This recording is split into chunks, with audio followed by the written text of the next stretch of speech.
ನಮಸ್ಕಾರ, ನೀವು ನೋಡ್ತಾ ಇದ್ದೀರಾ ಇಂಡಿಯಾ ಫಸ್ಟ್. ನಾನು ರಾಹುಲ್ ದಯಾನ್. ಕ್ರಾಂತಿನೋ ಶಾಂತಿನೋ ಇಲ್ಲ ಸಂಕ್ರಾಂತಿನೋ, ನವೆಂಬರ್ ಸಸ್ಪೆನ್ಸ್ ಸದ್ದು ಮಾಡಿದ್ದು ಈಗ ಕಾಂಗ್ರೆಸ್ಗೆ ಸಿದ್ದು ಅನಿವಾರ್ಯ ಅನ್ನೋ ಅಸ್ತ್ರ ಪ್ರಯೋಗವಾಗಿದೆ. ಡಿಸಿಎಂ ಡಿಕೆಶಿಗೆ ಫೈನಲ್ ಚೆಕ್ಮೇಟ್ ಇಟ್ಟ ಸಿಎಂ ಕ್ಯಾಂಪ್ ಪಂಚವರ್ಷ ಭಜನೆ ಮಾಡಿದೆ. ಸಿಎಲ್ಪಿಯಲ್ಲಿ ಪಂಚವರ್ಷ ಆಯ್ಕೆ ಅಂತ ಪರಂ ವಾದವನ್ನ ಮುಂದಿಟ್ಟಿದ್ದಾರೆ. ರಾಜ್ಯ ಕಾಂಗ್ರೆಸ್ ವಿದ್ಯಮಾನ ರೋಚಕ ಘಟ್ಟಕ್ಕೆ ಬಂದಿದೆ. ನವೆಂಬರ್ 2ನೇ ವಾರ ಡೆಲ್ಲಿಗೆ ದಂಡು ಹೋಗ್ತಾ ಇದೆ. ಅದಕ್ಕೂ ಮೊದಲೇ ಸಿಎಂ ರಾಜ್ಯೋತ್ಸವಕ್ಕಾಗಿ ಸಚಿವರ ಸಭೆ ಕರೆದಿದ್ದಾರೆ.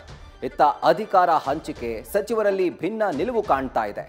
ಅತ್ತ ದಲಿತ ಸಚಿವರು ರಹಸ್ಯ ಸಭೆ ನಡೆಸಿ ಭವಿಷ್ಯದ ದಾಳ ಉರುಳಿಸಿದ್ದಾರೆ. ಆರ್ಎಸ್ಎಸ್ ಅಂಕುಶಕ್ಕೆ ಮುಂದಾದ ರಾಜ್ಯ ಸರ್ಕಾರಕ್ಕೆ ಘೋರ ಮುಖಭಂಗವಾಗಿದೆ. ಸರ್ಕಾರದ ಆದೇಶಕ್ಕೆ ಧಾರವಾಡ ಹೈಕೋರ್ಟ್ ಪೀಠ ಮಧ್ಯಂತರ ತಡೆ ಕೊಟ್ಟಿದೆ. ಸಂವಿಧಾನಬದ್ಧ ಹಕ್ಕನ್ನ ಸರ್ಕಾರಿ ಆದೇಶ ಕಿತ್ಕೊಳ್ಳೋಕ್ಕಾಗಲ್ಲ ಅಂತ ಚಾಟಿ ಬೀಸಿದೆ. ಅತ್ತ ಕಲಬುರಗಿ ಸಂಧಾನ ಸಭೆ ಕದನವಾಗಿ ಮಾರ್ಪಟ್ಟಿದೆ. ಇದು ಸ್ವಾಭಿಮಾನ ಘನತೆಯ ಸಂಕೇತ.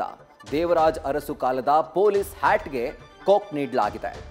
ರಾಜ್ಯ ಸರ್ಕಾರದಿಂದ ಆರಕ್ಷಕರಿಗೆ ಹೊಸ ಪಿ ಕ್ಯಾಪ್ ವಿತರಣೆ ಮಾಡಲಾಗಿದೆ.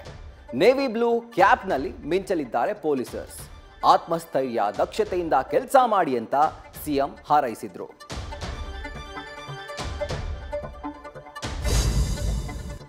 ಬೆಂಗಳೂರಿನಲ್ಲಿ ಥಂಡಿ ಕೂಲ್. ಆದರೆ ಆಂಧ್ರದಲ್ಲಿ ಮೋಂತಾ ಅಬ್ಬರಕ್ಕೆ 1419 ಹಳ್ಳಿಗಳು ಮತ್ತು 44 ಪಟ್ಟಣಗಳಿಗೆ ಆಘಾತ ನೀಡಿದೆ.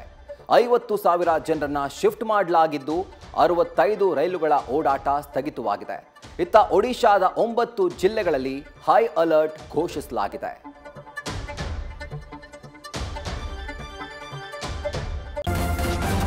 ನ್ಯೂಸ್ ಫಸ್ಟ್ ನಿರ್ಭೀತಿಯಿಂದ ನಿಮ್ಮ ಪರವಾಗಿ.